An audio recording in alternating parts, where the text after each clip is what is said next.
Welcome to the e-learning channel of Balurghat Mohila Mahavidyalaya. Today our subject matter is skeletal system. That is for second semester zoology honors students, DC4 Unit 2. In your syllabus there is overview of axial skeleton and appendicular skeleton, visceral arches and jaw suspension. First of all, I have to say that what is axial skeleton and appendicular skeleton. You know, in vertebrates, the skeletal system is composed of bones or cartilage that grow with the animal. And the axial skeleton means the part of skeleton that comprises the skull, vertebral column and thoracic cage in case of human. And in case of other vertebrates, the axial skeleton is the skeletal part of the head and trunk. Whereas in case of appendicular skeleton, which is the skeleton of appendages, comprises the skeleton of the limbs. In case of human, the appendicular skeleton is composed of 126 bones, and in case of axial skeleton in human body there are 80 skeletal parts or bones in axial skeleton. The next part of our discussion is jaw suspension. Jaw suspension means the attachment of lower jaw to the upper jaw or to the skull for efficient biting and chewing. There are different types of jaw suspension, that is amphistylic, hyostylic, holostylic, autostylic, autodiastylic, streptostylic, which I will discuss in the later phase. And the last part of our discussion is the visceral arches. The visceral arches are the pieces of bones or cartilages that support the pharyngeal portion of a vertebrate, and it also helps to attach the jaw to the skull. So there are 7 pairs of visceral arches. The first one is called mandibular arch, the second one is called hyoid arch, and from 3rd to 7th are called branchial arches. In vertebrates, the adult skeleton is usually formed of bone or cartilage that grow with the animal. The internal position of bones provide firm support to the body. The axial skeleton forms the central axis of the body and provides support and protection for the brain, spinal cord and the organs in the ventral body cavity. It also provides a surface for the attachment of muscle, direct respiratory movement and stabilizes the appendicular skeleton. Here you can see, in case of human, the sky blue portion indicates the axial skeleton, that is skull, vertebral column, thoracic cage mainly.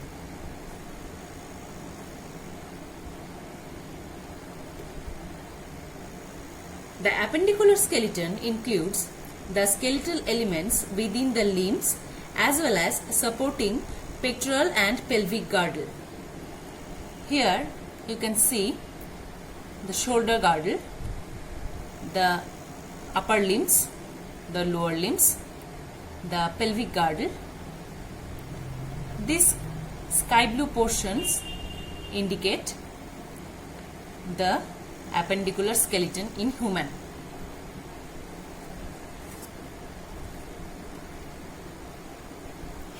Here is a comparison between axial and appendicular skeleton. The blue part indicates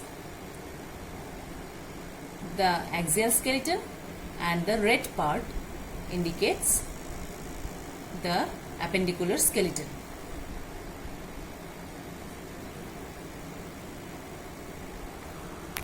Jaw suspension, the next part. Jaw suspension means attachment of the lower jaw with the upper jaw or skull for efficient biting and chewing. There are different ways in which these attachments are attained depending upon the modification in visceral arches. There are different types of attachment. We can see 3 types of attachment here, that is amphistylic, hyostylic and autostylic attachment.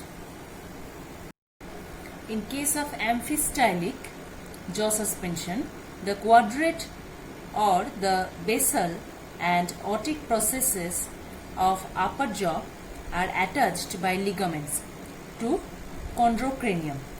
Similarly, the upper end of hyemandibula is also attached to chondrocranium, while the 2 jaws are suspended from the other end. In case of autostylic, pterygoquadrate is modified to form epipterygoid and quadrate. Hyomandibular of the second arch transforms into columella bone of the middle ear cavity. You can see the columella bone, upper jaw and lower jaw, and in case of amphistylic, Meckel's cartilage, hyoid arch, otic processes, chondrocranium, which I have said earlier, are there. In case of hyostylic jaw suspension, pterygoquadrate is broken into epipterygoid, metapterygoid and quadrate, which become part of the skull. Meckel's cartilage is modified as articular bone of the lower jaw. You can see the lower jaw.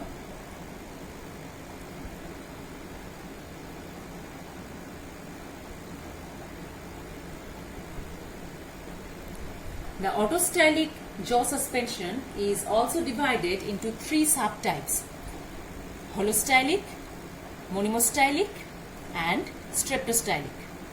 In the upper jaw is firmly fused with skull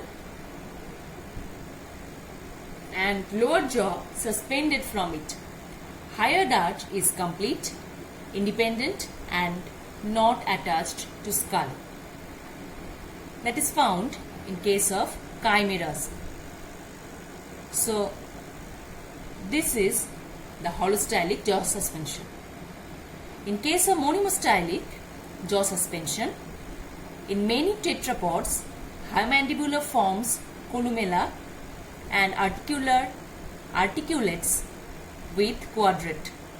However, the quadrate remains immovably attached with skull. In case of streptostylic, quadrate is loosely attached and is movable at both ends, a condition known as streptostylic jaw suspension. This is found in case of reptiles, that is lizard, snake and birds. The visceral arches. The visceral arches are pieces of cartilage or bone that support the pharyngeal region of vertebrates. It supports the mouth and gills. There are typically 7 pairs of visceral arches.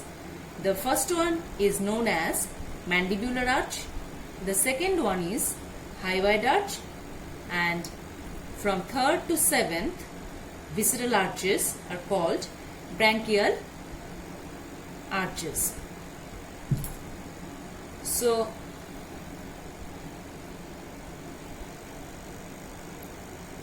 here is some specifications. The first visceral arch, that is mandibular arch, modified to form the upper and lower jaws. And the second visceral arch, that is hyoid arch, provides primary support for the jaws and is attached to them by ligaments. It supports tongue. This picture clearly shows you the position of the visceral arches. This color indicates the mandibular arch, hyoid arch and branchial arches.